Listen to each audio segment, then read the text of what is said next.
used to say things to me. I remember one time he said, I hate primitive kicks and snares and the primitive bass sounds that everybody else uses. And I was like, wow. Like he said, we need to be inventors. Michael was clearly bored and overthinking. That's what I hear. And I notice a lot of artists, once they reach a certain plateau, they all do that. They all start overthinking.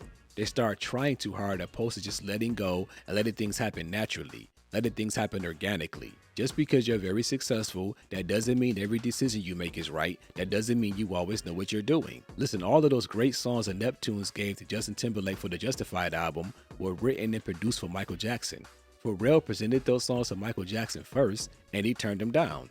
And when I heard about that, I was always curious as to why he did that until I saw this Rodney Jerkins interview, and he said the reason Michael Jackson turned those Pharrell songs down was because he felt as though they were too generic. Now, in my opinion, for one, there was nothing generic about those songs the Neptunes produced for Justin Timberlake because they were very authentic and original producers. And those songs would have also made the Invincible album 10 times better. Now, don't get me wrong, the Invincible album is already great, but imagine how much more great it would have been with songs like I Love You, Senorita, Last Night, Rock Your Body, Nothing Else, Take It From Here, Let's Take a Ride. Come on now. I would put Michael Jackson in the innovative trend-setting artist category, meaning he set a bar.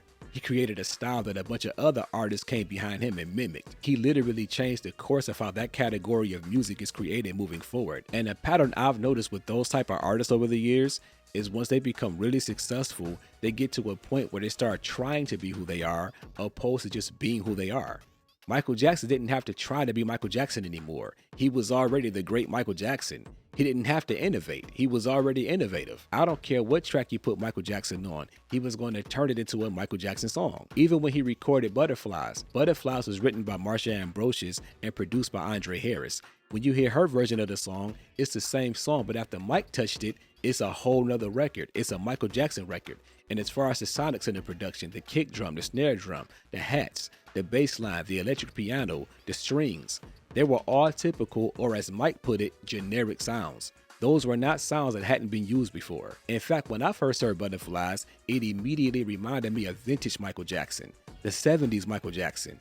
It put me in the mindset of the song Can't Help It from the Off the Wall album. And the songs the Neptunes produced for Justin Timberlake put me somewhat in that same mindset, the vintage 70s Michael Jackson. From what I hear as a producer, Michael Jackson probably would have been one of those artists I would have clashed with in the studio due to his overthinking, due to him having these nonsensical reasons as to why he either doesn't want to record a record or put a record out, no matter how phenomenal it is. Michael Jackson didn't need the new snare drum, he didn't need the new kick drum, he didn't need a song that sounds like electricity. That's overthinking.